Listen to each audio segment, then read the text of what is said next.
इस वीडियो में हम प्रकृति कक्षा 5 की कार्यपुस्तिका के पाठ 8 भोज्य पदार्थों का संरक्षण इस पाठ की जो बची हुई वर्कशीट हैं उनका हल देखेंगे। हमने यहाँ तक इसकी जो चौथी वर्कशीट है यहाँ तक हमने हल देख लिया था।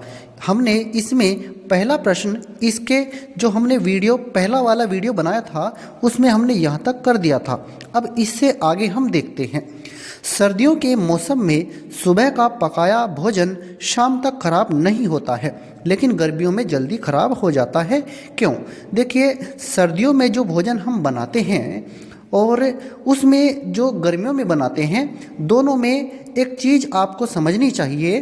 गर्मियों के समय में भोजन खराब जल्दी हो जाता है। क्यों?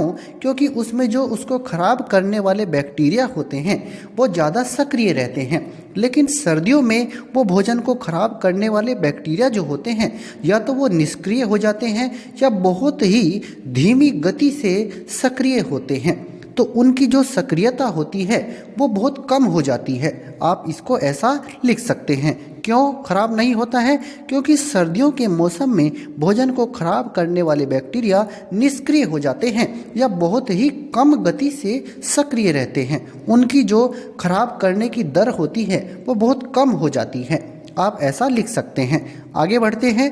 अगला प्रश्न है इसमें, कुछ सब्जियों को संरक्षित करने की आवश्यकता होती है क्योंकि वे जल्दी खराब हो जाती हैं, लेकिन कुछ सब्जियां 1 महीने तक बाहर रहती हैं फिर भी खराब नहीं होती हैं।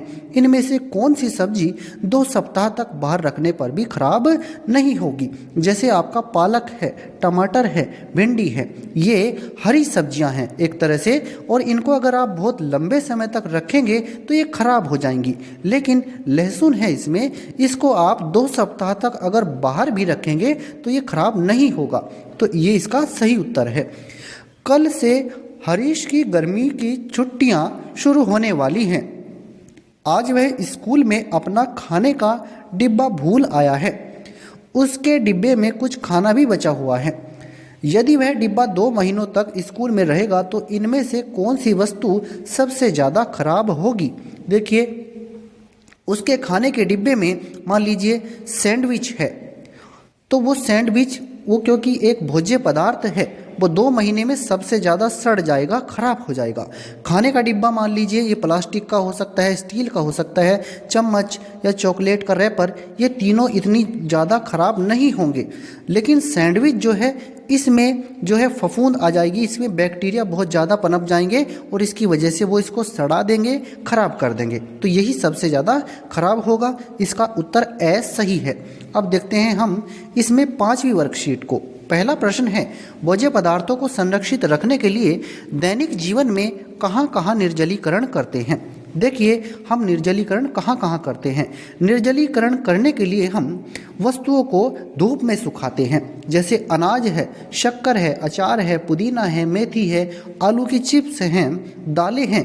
इन सभी को हम लंबे समय तक अगर सुरक्षित रखना चाहते हैं तो इनका निर्जलीकरण हम करते हैं। धूप में इन्हें सुखा देते हैं जिससे इनमें नमी की जो मात्रा होती है वो ख़त्म हो जाती है और ये लंबे समय तक सुरक्षित रह पाते हैं। अगला प्रश्न, दूध को गर्म करके क्यों रखा जाता है? दूध को गर्म करके इसलिए रखा जाता है ताकि दूध लंबे समय तक चले और वो जल्दी से खराब न हो जाए। क्योंकि दूध को लंबे समय तक संरक्षित रखने के लिए हम इसको गर्म करते हैं। और क्या लिख सकते हैं? दूध को खराब करने वाले बैक्टीरिया दूध को गर्म करने पर नष्ट हो जाते हैं, इसलिए दूध को गर्म करके रखा जाता है। आगे देखते हैं। अगला प्रश्न है, हम अनाज को लंबे समय तक संरक्षित रखने के लिए क्या क्या करते हैं? तो यहाँ आपको विकल्प का चुनाव करना है। प्रशीतन विधि द्वारा, रासायनिक पदार्थों द्वारा, निर्जलीकरण विधि द्वारा, उपरोक्त सभी विधि द्वारा। तो इसका उत्तर ये वाला सही है, उपरोक्त सभी विधि द्वारा। हम सभी विधियों से अनाज को लंबे समय तक संरक्षित करते हैं। ऐसे भोज्य पदार्थों के नाम लिखिए जो पाश्चुरीकरण विधि द्वारा संरक्षित किए जाते हैं। जैसे दूध है, तो दूध को पाश्चुरीकरण विधि द्वारा संरक्षित किया जाता है, तो उत्तर में आप लिख सकते हैं दूध। आगे बढ़ते हैं। इसी पाठ की ये 8वें पाठ की ये 6ठी वर्कशीट है। पहला प्रश्न है इसमें, टमाटर जैसी सब्जियों को कुछ दिनों तक संरक्षित रखने के लिए आपके घर में क्या किया जाता है? तो टमाटर जैसी सब्जियों को आपको संरक्षित रखना है लंबे समय तक, तो क्या किया जाता है वो आप यहाँ पर लिख सकते हैं। जैसे हमने लिखा है, गीले कपड़े या फ्रिज में रखने से टमाटर जैसी सब्जियों को कुछ दिनों तक संरक्षित रखा जा सकता है, तो यही तरीका अपनाया जाता है। या फिर जिनके घर में फ्रिज नहीं है वो इन्हें खुले में रख देते हैं, रात के समय ओस में रख देते हैं, बाहर रख देते हैं ओस में, तो तब भी ये सुरक्षित बची रहती हैं। आगे देखते हैं, अगला प्रश्न है, किन वस्तुओं में तेल और नमक डालकर अधिक दिनों तक संरक्षित रखा जाता है? तो जो अचार होते हैं, अचारों में नमक और तेल डालकर इन्हें अधिक दिन तक संरक्षित किया जा सकता है। इसी के अलावा जैसे आपने देखा होगा, साबुत उड़द जो होते हैं उनमें तेल और नमक मिलाया जाता है और उन्हें भी लंबे समय तक संरक्षित किया जा सकता है। इस तरह से और भी बहुत सी चीज़ें हैं जिनको तेल और नमक से संरक्षित किया जा सकता है। तेल और नमक डाल करके जब इनमें डालते हैं तो उससे जो बैक्टीरिया होते हैं, जो इन्हें खराब करने वाले बैक्टीरिया होते हैं, या तो वो मर जाते हैं या फिर इनकी उपस्थिति में वो बैक्टीरिया उनके पास नहीं आ पाते हैं। आगे देखते हैं, अगला प्रश्न है, कौन सी वस्तुएं चीनी की चाशनी में अधिक दिनों तक संरक्षित रह सकती हैं? तो जैसे अचार होते हैं, मीठे अचार, मुरब्बे होते हैं, ये चीनी की चाशनी में अधिक दिनों तक संरक्षित हो सकते हैं। तो ये आप समझ सकते हैं। जैसे आपने आंवले का मुरब्बा देखा होगा, सेब का मुरब्बा, इसी तरह से और भी बहुत सारे मुरब्बे बनाए जाते हैं, उनको चीनी की चाशनी में तैयार किया जाता है, तो वो लंबे समय तक संरक्षित रहते हैं। तो ये आप इसका आंसर लिख सकते हैं। आगे देखते हैं, कोल्ड स्टोरेज का उपयोग कहाँ किया जाता है? देखिए, कोल्ड स्टोरेज, कोल्ड मतलब ठंडा, ऐसे स्टोर जो गर्मी में खराब जल्दी हो जाने वाली चीज़ें हैं उन्हें कोल्ड स्टोरेज में स्टोर करके रख दिया जाता है ताकि ये लंबे समय तक चलती रहें, खराब न हो। तो आप लिख सकते हैं, हरी सब्जियों, फलों, आलू आदि को अधिक दिनों तक संरक्षित रखने के लिए कोल्ड स्टोरेज का उपयोग किया जाता है। तो ये आप इसको लिख सकते हैं। आगे देखते हैं, अगली वर्कशीट है ये हमारी भोज्य पदार्थों के संरक्षण में 7वीं वर्कशीट है ये।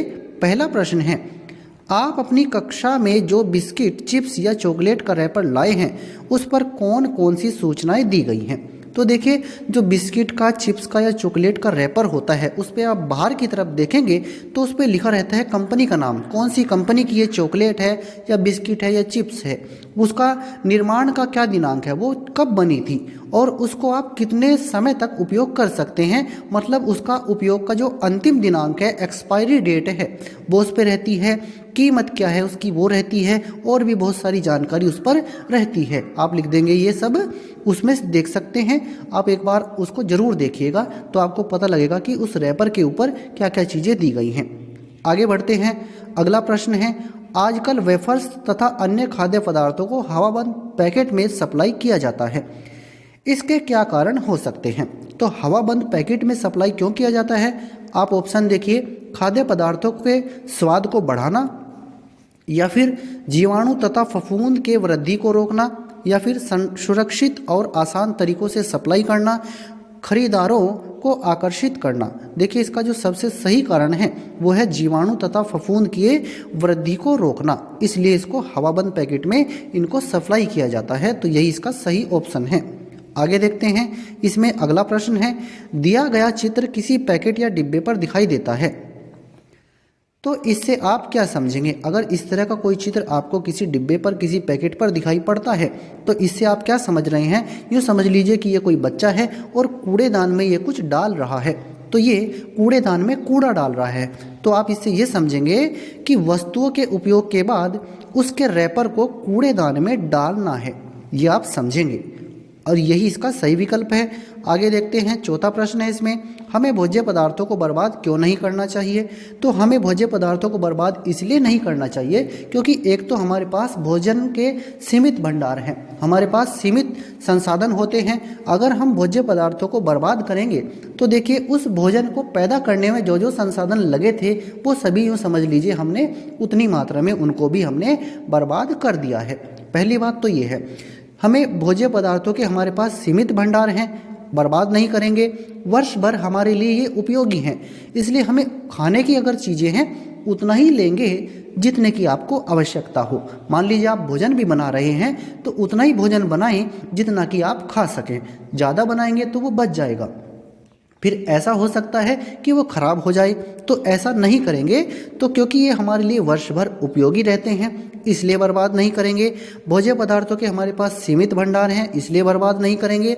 संसाधनों के दोहन में वृद्धि होगी।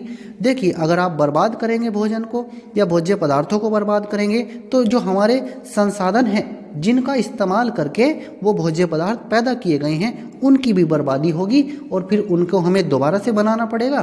तो फिर एक तरह से यूँ समझ लीजिए कि संसाधनों का फिर से दोहन होगा और उस दोहन में वृद्धि होगी। और भी बहुत से कारण हैं जिस वजह से हमें भोज्य पदार्थों को बर्बाद नहीं करना चाहिए।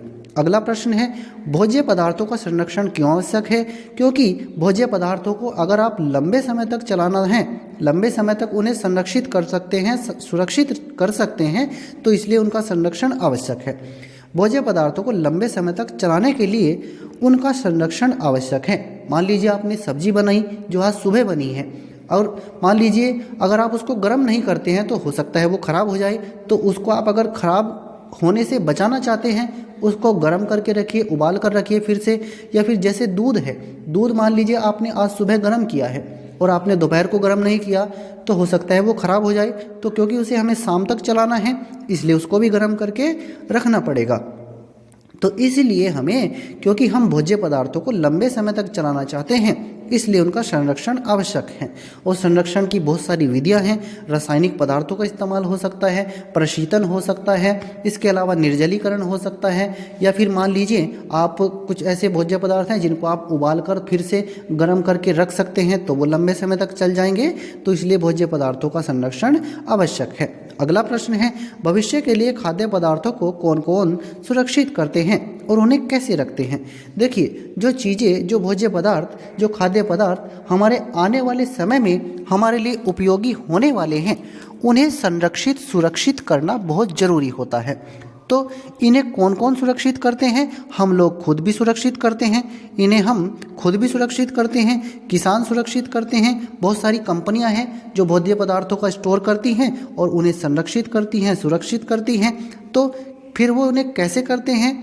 वो प्रशीतन विधि, निर्जलीकरण विधि, उबालना, पाश्चुरीकरण आदि विधियों का वो इस्तेमाल करते हैं, इनका प्रयोग करते हैं और इन विधियों से खाद्य पदार्थों को सुरक्षित करते हैं। तो इस तरह से ये हमारा प्रकृति कक्षा 5 का कार्यपुस्तिका का जो 8वां पार्ट है भोज्य पदार्थों का संरक्षण, उसके जो पार्ट में ये जितनी भी वर्कशीट दी गई हैं इनका सभी का सॉल्यूशन हमने आज पूरा कर दिया है। एक वीडियो पहले आया था और ये इसका दूसरा वीडियो है, पार्ट 2 ये है। तो इस वीडियो को, अगर आपको ये वीडियो अच्छा लगा है तो इस वीडियो को आप लाइक करें, शेयर करें और हमारे चैनल को सब्सक्राइब ज़रूर करें।